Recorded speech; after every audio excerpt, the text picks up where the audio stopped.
Welcome to Vibrant Numerals. In this video, we're going to continue the discussion of I am, and I am who I am. I'm Elizabeth, and I help spiritual practitioners and number enthusiasts apply numerology to their practice and to their everyday life. So please make sure to like, subscribe, and share. So in our previous discussion of I am who I am, we focused a lot on the 23. Rightfully so, because I am is the numerical vibration of 23. And so in this phrase, I am who I am, there's 4 of them. And that identifies the 4 I ams that go into our identity. But when we put all of those together, now we get a 92. And so when we were discussing 23, we were talking about how the first step was really making growth. And as we're growing, then we start seeing this dualism and these extremes that are found around who we are and impacting who we are. Then when we get to the 92, and you got to think about all these vibrations like stair steps. So if 3 was our first stair step, and then 2 was our second stair step, and then when we get to the 5 of change that came from the 23, now that's our first landing. And so now we're going up these 2 more steps of 2 and 9 to be able to get to our next landing.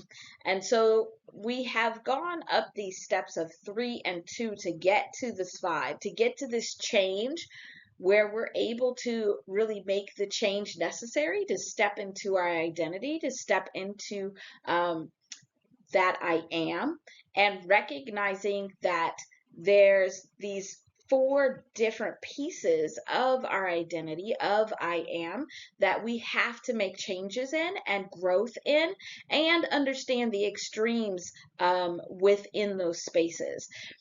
And once we get to this 92, now we're faced with 2 again.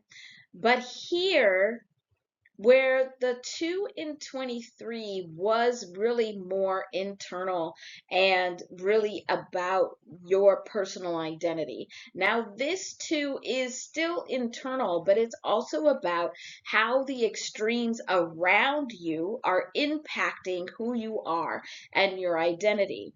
So we live in a dualistic world where there's dualism with these extremes battling against each other everywhere we go.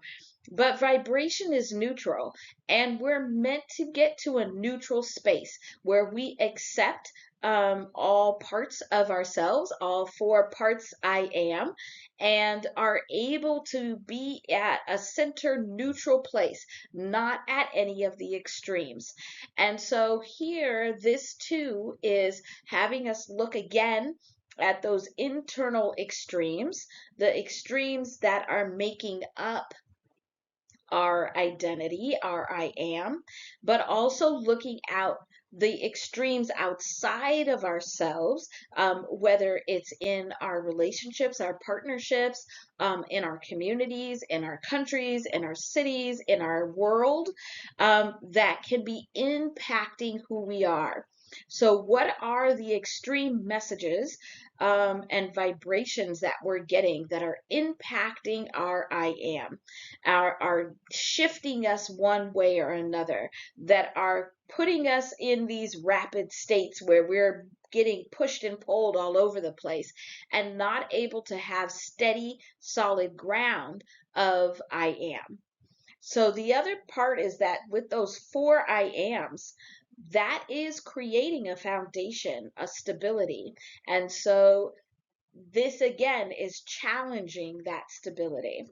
Once we are in a place where we at least understand, now we can move to the 9, which is the energy of endings. So now we can end some of that impact on our I am, on our identity from the outside. If we need to also end anything that is extreme within ourselves, we're able to do that at this stage as well. But this is primarily about ending the impact. We can't end the dualism and the extremes that are happening outside of us, but we can end the impact they have on who we are. We can steady what we're standing on, the foundation of I am, the foundation of our identity, so that we are unmoved. Now, we know that seeing these extremes and really being aware of the extremes and how they are impacting our identity, both internally and externally, is extra important, because 92 now adds up to an 11 and gets us to another 2. But the 11 really is about balancing between these extremes. So if we have found, going through the 2 in 23 and the 2 in 92, and we have found a neutral foundational space, a neutral space between these extremes. We're not allowing the extremes to impact us internally or externally, changing who we are or changing our identity or I am. But now we have to look at, where are we balancing between these extremes? So even in a neutral space, we could be balancing between these extremes, which is still making us unsteady. So this is shoring up that foundation of who we are, of our identity. It's shoring up that those 4 pillars of I am. So now we can be even stronger in our identity and in that I am that we are stepping into. We look at what we're balancing between, and then we go back to the 2 of having to really examine those extremes, figure out how to be able to find a neutral space by combining and like bringing those extremes together to create something new, or getting rid of both of them. You can't get rid of one extreme without the other. And really, no extreme is good for us. It's not good to be at any extreme. Best to be at a neutral position. So we can see that through these steps that we're taking, we are being encountered with this dualism and needing to find a neutral space between extremes over and over again. Now, 92 is a numerical vibration that represents several words, and 2 of those words are laughter and numbers. And both of these, we can see how they can have these extremes, but also how they can contribute to our identity. So like something like laughter, where your laugh can be seen as something like a trademark. It's something as like a fingerprint that's unique to you and represents you.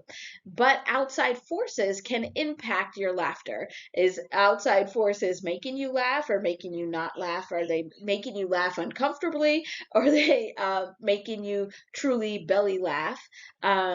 Which is therapeutic. But I also think about my own personal story, which is kind of embarrassing, but I will share, is when I was a preteen. Um, I remember going through and practicing all these different laughs and trying to choose which laugh I was going to have instead of letting myself just laugh how I laugh. I was very concerned about what other people would think, and how the way I laughed and what I laughed at represented me. Luckily, I don't have to worry about that anymore. But that's an example of how these outside extremes and forces can impact our identity, it just in something as simple as a laugh. And we're seeing that a lot with numbers as well right now, in lots of different areas of life. Where are your numbers representative of you, and which numbers do we not need to allow to change who we are?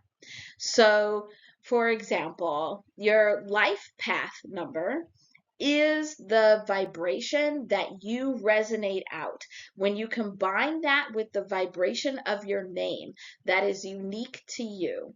And it sets this path for your life. It's the vibration you're adding to the vibrational tapestry and to everybody that you encounter.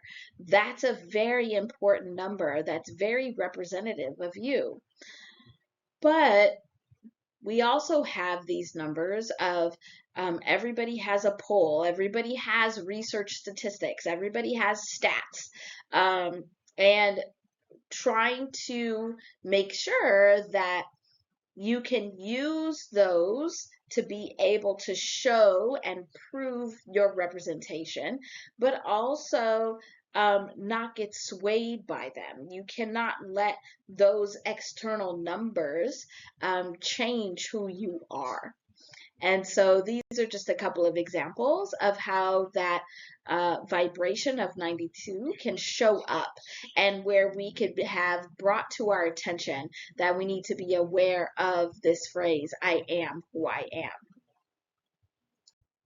We also always have to remember that the astrology, which would be like these big vibrational forces that are impacting the earth as a whole, are also adding to this tapestry of vibration that makes us who we are.